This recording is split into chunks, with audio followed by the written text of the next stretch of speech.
Hello everyone, कैसे हैं आप सब। आप सबका स्वागत है आपके अपने चैनल केक फॉर यू में। तो आज मैं केक बना रही हूँ। ये मुझे उनके लिए बनाना है जो आउट ऑफ इंडिया मूव कर रहे हैं। तो इस तो उसके लिए मैं रेडी कर रही हूँ कुछ फॉन्डेंट के टॉपर्स। तो साथ साथ में वीडियो देख के आपको आइडिया होता जाएगा कि मैं किस तरीके से इनको रेडी कर रही हूँ। सबसे पहले मैं यहाँ पर एक लगेज बैग रेडी कर रही हूँ। उसमें मैंने 2 बड़ी टूथपिक भी इंसर्ट कर दी हैं ताकि जब हम उसको केक में इंसर्ट करेंगे तो वो अपनी प्लेस से मूव ना करे। तो एक तो ये लगेज बैग रेडी हो गया है। इसके बाद में मुझे कुछ दूसरी इंडिया के बाहर की कंट्रीज़ के फ्लैग बनाने थे, तो मैंने वो रेडी कर लिए हैं। मैंने पेपर पे कट कर ली थी ये शेप और उसके अकॉर्डिंगली ही मैंने इनको फॉन्डेंट के ऊपर रख के कट कर लिया था। ये कुछ छोटे-छोटे स्टार्स कट कर रही हूँ जो मुझे ऑस्ट्रेलिया के फ्लैग पर लगाने हैं। अब ऑस्ट्रेलिया के फ्लैग में जो मेन एक पार्ट होता है उसको मैंने पेपर पर कट कर लिया, फिर उसको फॉन्डेंट के पीस के ऊपर रखकर और मैं उसी शेप में उसको कट कर रही हूँ। तो ये एक पार्ट मेरा फ्लैग का रेडी हो गया है। अब इसके बाद में ये स्टार भी रेडी हो गए हैं। यहाँ कुछ मैंने क्लाउड्स कट करने थे और एक टॉपर पर उनका मैसेज लिखना था, वो लिख लिया है। तो ये एक मैं एरोप्लेन रेडी कर रही हूँ। मैंने फॉन्डेंट को ही हाथ से ही शेप देकर और उसके साइड में विंग्स लगा दिए हैं और ये कुछ ब्लैक मार्कर से मैं इसकी विंडोज़ बना रही हूँ। तो ये जो फ्लैग का काम है, ये देखिए इसमें जो रेड कलर की लाइंस होती हैं वो मैं पिक से देखकर जिस तरीके से थी उसी तरीके से ड्रॉ कर दूंगी और फिर इसको पानी लगाकर ये ब्लू वाली जो मैंने स्ट्रिप कट की है फॉन्टेन की उसके ऊपर पेस्ट कर दूंगी।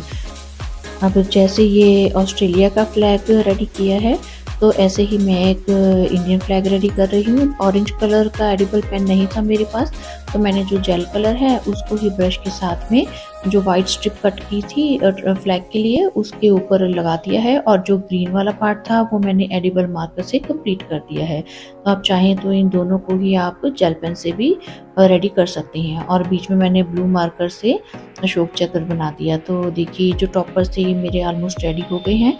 तो अब केक को मैंने रेडी किया था 7 इंच के मोल्ड में। तो अब हम उसकी लेयर्स को कट कर लेंगे और फिर लेयर्स को कट करने के बाद में अब हम आगे बढ़ेंगे अपने केक की फिलिंग के लिए। केक की फिलिंग के लिए मैंने यहाँ पर मिक्स फ्रूट लिए हैं। फ्रेंड्स, मेरे जो भी कस्टमर हैं उन सबको मेरा मिक्स फ्रूट केक बहुत पसंद आता है, इसलिए ज़्यादातर मेरे पास ऑर्डर्स भी उसी के ही आते हैं। तो केक के ऊपर क्रीम को अच्छे से लगाकर एक मैंने बाउंड्री क्रिएट कर दी है और बीच में मैंने ऐड किया है ब्लूबेरी क्रश। तो इसके बीच में जो मेरा फ्रूट है उसका हाफ पार्ट मैं यहाँ पर फिल कर दूंगी और फिर स्पून के साथ में ही इसको मैं सेट कर दूंगी। पैलेट नाइफ से सेट करना थोड़ा सा मुश्किल लगता है, इसलिए मैं स्पून से ही इनको सेट कर देती हूँ। वापस ऊपर क्रीम लगा के सेकेंड लेयर हमने रख दी है। इसको भी अब बस सेम मेथड से ही हम कवर कर लेंगे। तो फ्रेंड्स, आप भी ये वाला केक ज़रूर बना के देखिएगा, इसका टेस्ट बहुत अच्छा लगेगा आपके कस्टमर्स को भी। आप भी बनाइए, घर पे खा के देखिए, आप सबको भी ये टेस्ट बहुत अच्छा लगेगा। मैंने अपनी पहली वीडियोस में भी आपको इसके बारे में बताया हुआ है कि मैं किस तरह से फ्रूट बीच में फिल करती हूँ। और जो दूसरी लेयर थी उसके बीच में मैंने ऑरेंज क्रश को ऐड कर लिया है और इसके ऊपर भी सेम वे में हम फ्रूट्स डाल देंगे। जितने भी फ्रूट बचे थे वो सारे यहाँ पर डालकर और स्पून से फ्रूट लेयर के ऊपर प्रॉपर हम स्प्रेड कर देंगे। तो यहाँ पर जो है मेरा केक असेंबल हो चला है। तो इसके बाद में अब केक को मैं क्रम कोटिंग कर दूंगी। अब क्रम कोटिंग फिनिश करने के बाद में मैं फ्रिज में रख दूंगी केक को थोड़ी देर सेट होने के लिए। तो तब तक मैं ऊपर कलर जिससे मुझे रेडी करना है, कवर करना है क्रीम को, तो वो तब तक मैं तैयार कर लूँगी। अब इसके बाद में मैंने जो कलर से कवर करना था केक को उसके लिए मैंने ब्लू कलर लिया है। उसको मैंने वाइट क्रीम में फिल करके और एक पाइपिंग बैग में फिल कर लिया है। बस अब उसको मैं पाइपिंग बैग से ही सारे केक को कवर कर दूँगी।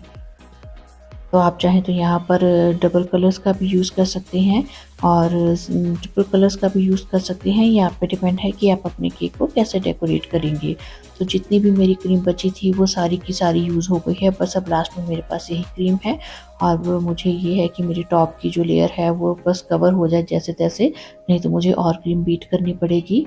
तो साइड की फिनिशिंग मैं हमेशा की तरह स्क्रैपर से ही कर लूँगी। कई बार जब साइड की फिनिशिंग करते हैं तब वहाँ से भी कुछ क्रीम रिमूव हो जाती है। अगर ऐसे जो क्रीम मिल जाती तो मैं उसको भी टॉप पार्ट के ऊपर यूज़ कर लेती, बट आज मेरी साइड से भी कुछ भी क्रीम नहीं उतरी। तो अब जो क्रीम ऊपर मैंने लेयर लगाई थी, आपने देखा है मैंने उसी को ही पैलेट नाइफ से सारे लेयर के ऊपर स्मच कर दिया है। तो थैंक गॉड कि मेरा जो टॉप पार्ट है वो जो क्रीम बची थी उसी से ही कवर हो गया। अब मैं एक बार फिर उसको लास्ट में फाइनल टच देते हुए और धीरे-धीरे पैलेट नाइफ को ऊपर घुमाते हुए ऊपर की लेयर को बिल्कुल स्मूथ कर दूँगी, क्योंकि ये लेयर है, ये टॉपर्स रखनी है तो मुझे ये एकदम से स्मूथ फिनिशिंग ही इसकी चाहिए थी। एक बार फिर मैं स्क्रैपर को घुमा दूँगी और जो भी ऊपर से एक्स्ट्रा क्रीम उतरेगी उसको मैं रिमूव कर दूँगी। फिर इसके बाद में मैं केक को सेट होने के लिए फिर से फ्रिज में 1 घंटे के लिए रख दूँगी। अब देखिए 1 घंटे बाद मेरा केक बिल्कुल चिल्ड हो गया है और अब मैं इनके ऊपर अपने टॉपर्स को असेंबल कर दूँगी। तो जो भी मेरे टॉपर्स हैं वो भी अब तक सारे ड्राई हो चुके हैं। तो अब मैं अपने केक का फ्रंट पार्ट सिलेक्ट करते हुए यहाँ पर जो भी टॉपर्स बनाए थे वो यहाँ पर सारे इंसर्ट कर रही हूँ। कि पहले मैंने कुछ टॉपर जो लगा तो दिए, पर मुझे कुछ अच्छे नहीं लगे, कुछ उनकी जो स्पेस है वो मुझे सूट नहीं की। मैं फ्लैग भी ऊपर लगा चुकी थी, तो मैंने फिर सोचा कि अब इनको उठाना ही पड़ेगा क्योंकि मेरे टॉपर ज़्यादा थे। तो मैंने फिर धीरे-धीरे सबको निकाल कर और यहाँ पर फ्लैग को भी मैंने निकाला बड़े आराम से। एक बार तो लगा था कि फिनिशिंग ख़राब हो गई है, फिर मुझे लगा कोई बात नहीं, ख़राब होगी तो मैं मेरे पास क्लाउड्स भी बनाए ऊपर रखने के लिए, मैं उनको क्लाउड से कवर कर दूँगी। बट थैंक गॉड कि फिनिशिंग ख़राब नहीं हुई थी।